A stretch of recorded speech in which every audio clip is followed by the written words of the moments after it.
Sahabat Paas, pejuang keselamatan di akhir zaman, dimanapun saat ini berada, di kamar penjuru mata angin, yang senantiasa merendahkan hati dan merendahkan diri di hadapan Tuhan, bertekun dan bertaat senantiasa di dalam pengenalan akan Kristus Yesus dan berjuang menyampaikan berita keselamatan atau seruan pertobatan di akhir zaman ini kepada seluruh bangsa-bangsa, karena inilah adalah zaman disebut akhir daripada zaman atau zaman Omega.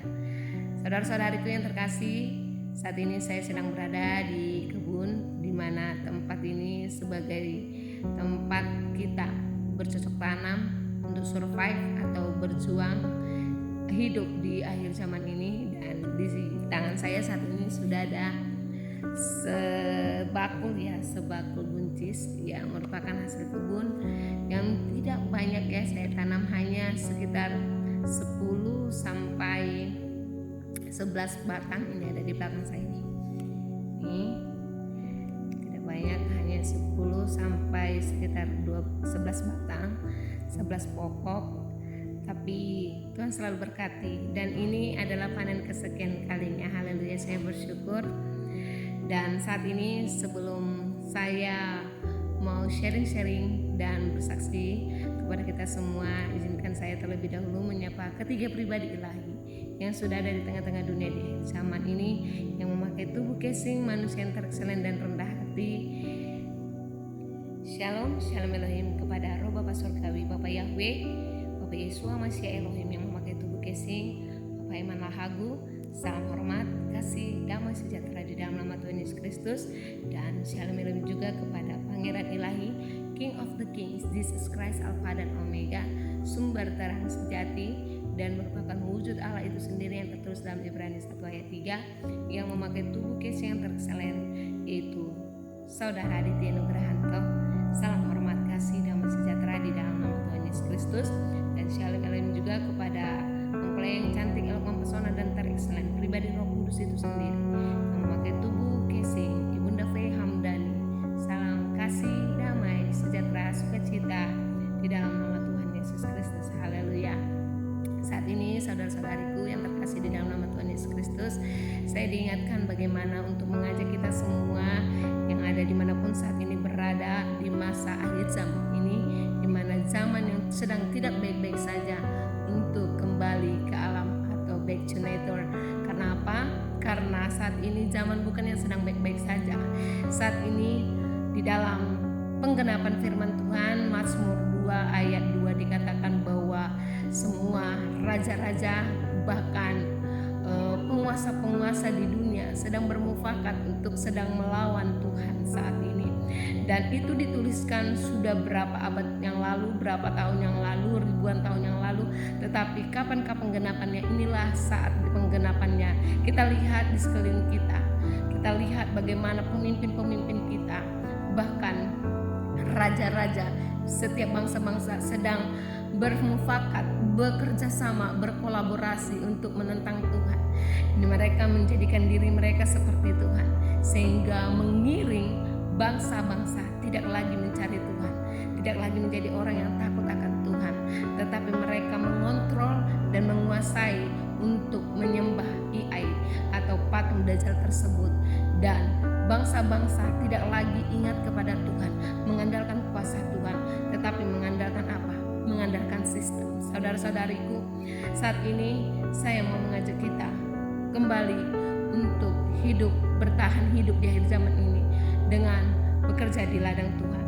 Berbicara bekerja di ladang Tuhan bukan hanya sebagai pengerja atau sebagai pelayan Tuhan di rumah Tuhan atau di bait suci, tetapi saat ini ketika kita mengelola ladang atau mengelola tanah yang sudah dipercayakan oleh Tuhan, yang telah diciptakan oleh Tuhan Allah kepada kita untuk dapat kita pakai menjadi sumber bahan pangan kita, bahan pokok kita sehari-hari. Itu merupakan salah satu cara kita sedang bekerja di ladang Tuhan. Karena apa? Karena hidup kita ini adalah baik Allah yang berharga, bernilai di hadapan Tuhan. Oleh sebab itu mari kita jaga baik tubuh kita, hati dan pikiran kita agar senantiasa terkoneksi, terpimpin kepada kebenaran ilahi atau firman Tuhan Allah yang sejati. Saat ini bagaimana kita tahu bahwa pemimpin raja-raja di akhir zaman ini sedang berusaha untuk mengontrol dan menguasai bangsa, terkhususnya bangsa Israel yang sesungguhnya ini, yaitu Indonesia. Dan saat ini mereka berusaha untuk mengontrol, bahkan menggenosida dengan cara memaksakan setiap bangsa untuk menerima tanda binatang itu atau enjusan itu.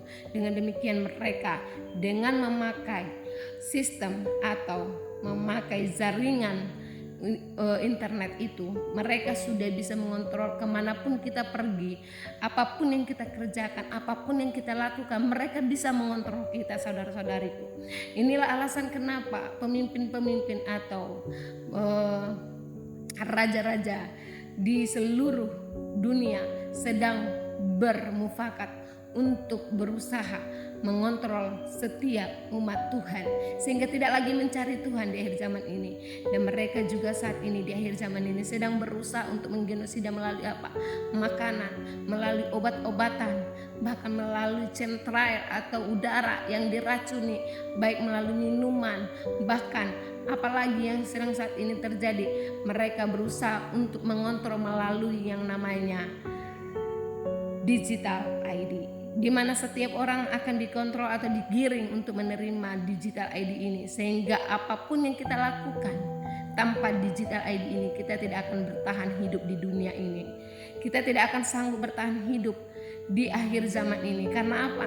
Karena kalau mau membeli harus ada digital ID, mau pergi kemana-mana harus ada digital ID.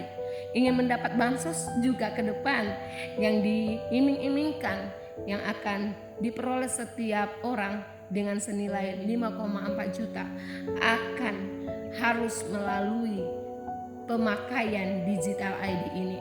Karena bagi setiap yang tidak menerima akan tidak dapat makan, aku tidak dapat bertahan hidup. Makanya inilah alasan kenapa ketiga pribadi ilahi yang memakai tubuh Casey yang terexcellent ini menghimbau dan mengarahkan setiap anak-anak Tuhan, baik yang ada di kota, untuk pergi, tinggalkan kenyamanan, tinggalkan saat ini perkotaan, untuk pergi membangun hidup atau meneruskan kehidupannya di perkampungan atau di pegunungan atau di hutan. Karena dengan demikian kita bisa bercocok tanam. Kita tidak harus dikontrol oleh digital ini, sistem ini.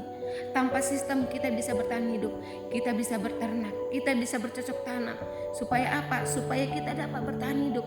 Kita memakan makanan yang sehat tanpa ada genosida, tanpa ada bahan-bahan sintetis.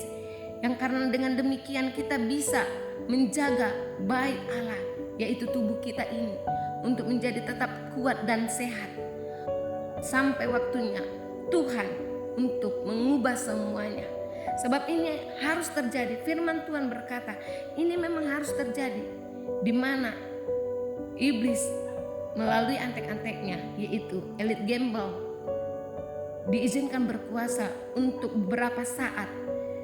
Tetapi inilah yang disebutnya masa kesukaran ini, masa kesusahan ini, di mana awal dari perubahan terjadinya era baru di mana Tuhan sendiri yang akan memimpin bangsa ini.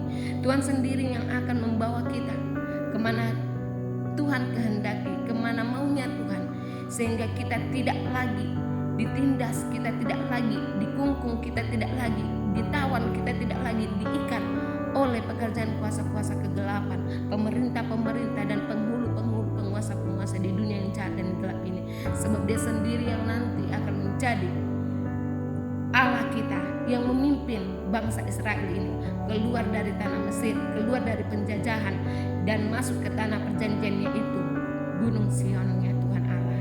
Demikian, mari kita berkebun, mari kita beternak, ternak ikan, ternak ayam, ternak bebek, ternak babi, pokoknya apa yang bisa kita makan, dan tanami tanaman yang bisa kita nikmati, baik itu rica, lada, baik sayur-sayuran, kasbi atau ubi, singkong, apapun itu, jagung, supaya kita bisa bertahan, saudara-saudariku. Ingatlah, ketiga pribadi ilahi sudah ada di tengah-tengah dunia ini, dan kita dipersiapkan untuk masuk di dalam